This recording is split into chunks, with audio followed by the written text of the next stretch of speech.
Listen up, anime fans. What I'm about to tell you is going to sound absolutely insane, but I have the receipts to prove it. 3 months ago, I was that guy rolling my eyes at everyone hyping up some slow elf anime. Today, I'm sitting here at AM, staring at my mal scores, questioning everything I thought I knew about anime. Frieren didn't just become the top anime of all time. It obliterated every single anime that came before it, and I'm about to show you exactly how it committed animated genocide. Here's my confession, I avoided Frieren for 8 months. 8 months? While everyone was losing their minds over this boring elf show, I was out here defending Attack on Titan as the greatest anime ever made. I had my reasons, okay? The premise sounded like a snooze fest, an immortal elf reflecting on friendship after her human companions died. Where are the explosions? Where's the power scaling? Where's the hype? I was so wrong it physically hurts. But here's where this story gets absolutely wild, and why you need to keep watching, because what happened next changed everything I thought I knew about storytelling. It started with a single tweet. My friend Sarah, who has impeccable anime taste, posts episode 16 of Frieren just made me sob for an hour straight. This isn't anime anymore. This is therapy. Now Sarah doesn't cry at anime. This is the same person who watched Your Name stone-faced and said it was decent. So when Sarah breaks down over a fantasy anime about time and memory, I pay attention. I open Crunchyroll with zero expectations. Episode 1, The Journey's End. Innocent enough, right? Wrong. Within 28 minutes, I was emotionally compromised. Not because of flashy fight scenes or shocking plot twists, but because of something far more devastating, realistic human emotion animated to perfection. And then episode 8 happened, and I need to tell you about the scene that literally broke the anime community. But first, let me explain why Frieren isn't just good anime. It's transcendent television that happens to be animated. Most anime asks you to suspend disbelief. Frieren asks you to remember what it feels like to be human. The genius of Frieren lies in its complete subversion of every anime trope you think you know. There's no chosen one, no world-ending threat that only our heroes can stop, no power of friendship speech that saves the day. Instead, we get something infinitely more powerful, the quiet devastation of time passing and relationships changing. Frieren lives for over 1,000 years, but she experiences time differently than humans. What feels like a brief adventure to her represents the entirety of her human companions' lives. That's not just a cool fantasy concept. That's a masterclass in perspective that will fundamentally change how you think about your own relationships. But wait until you see what the Demon King arc reveals about the nature of understanding, because the way they handle moral complexity is going to blow your mind. Episode 16 destroyed me, completely and utterly annihilated any emotional defense I had left. Without spoiling anything, I'll just say this: if you've ever lost someone important, if you've ever wished you had more time, if you've ever wondered what you'd say if you could see them one more time, that episode will reach through your screen and perform open heart surgery on your soul. I had to pause the episode. I called my grandmother. We talked for 2 hours about nothing and everything. That's the Frieren effect.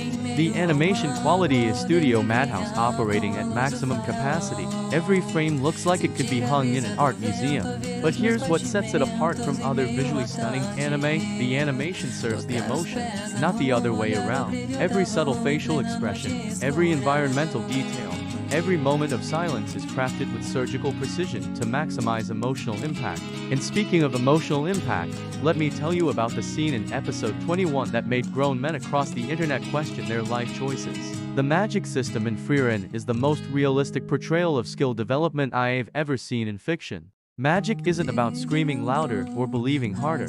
It's about understanding, practice, and the gradual accumulation of knowledge over time. Frieren has lived for centuries, so her magic is vast and effortless. But she's still learning, still growing, still discovering new spells that surprise her. That's not just world building. That's a metaphor for expertise in any field. The show treats mastery with the respect it deserves while acknowledging that even masters remain students forever. But here is the thing that is going to shock you about why this anime is converting people who hate slice-of-life shows. Frieren proves that you don't need constant action to create compelling television. The most gripping moments happen during quiet conversations. The most devastating scenes involve characters simply remembering better times. The most beautiful episodes are about ordinary moments made extraordinary by the weight of time and love. This isn't slow television. This is patient television. There's a massive difference. Slow shows drag because they have nothing to say. Patient shows take their time because they have everything to say, and they respect you enough to say it properly. The character development is surgical in its precision. Every member of the cast evolves in ways that feel both surprising and inevitable. Stark goes from cowardly warrior to confident protector. Fern grows from eager student to capable mage. And Frieren learns what it means to be present in moments instead of just experiencing them. But the real genius move that puts this anime above every other series ever made is how it handles its central theme. Time, not as a plot device, but as a character. Time is the invisible force shaping every relationship, every decision, every moment of joy and sorrow. Frieren understands time differently than humans, which creates this constant tension between permanence and transience that most shows would handle clumsily. Here, it's woven into every scene with mathematical precision.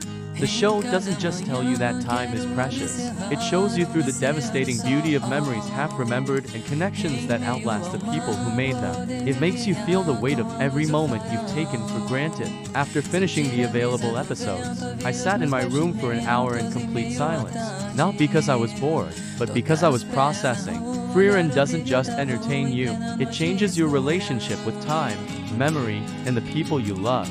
I started reaching out to old friends. I began calling my family more often. I started paying attention to small moments instead of always rushing toward the next big thing. That's not anime changing my life.